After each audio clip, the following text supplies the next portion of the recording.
Valens Research, Uniform Financial Analytics. So for Six Flags, right, those of you who don't know, of course, again, Six Flags is a theme park business. They build theme parks, and they actually buy theme parks and they operate theme parks. Right. So of course, this last year, as you can see, 2020 was not a great year for Six Flags. The business that had steadily having returns rise over the last couple of years saw returns collapse in 2020. Why? Because no one could go to theme parks because theme parks were closed because of the pandemic. But what's really interesting about Six Flags is how anybody who was analyzing the business ahead of the pandemic misunderstood the company's investment cycle. On an as-reported basis, it looked like in 2019, Six Flags grew its business by 15%.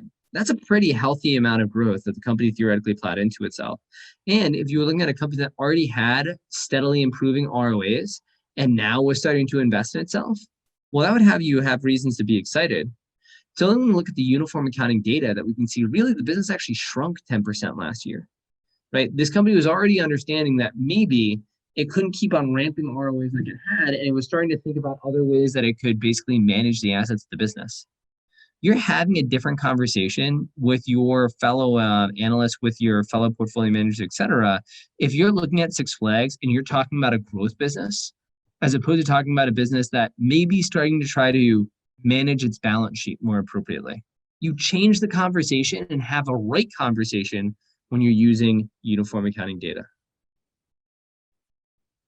Valens Research, the world's leading source for uniform financial analytics.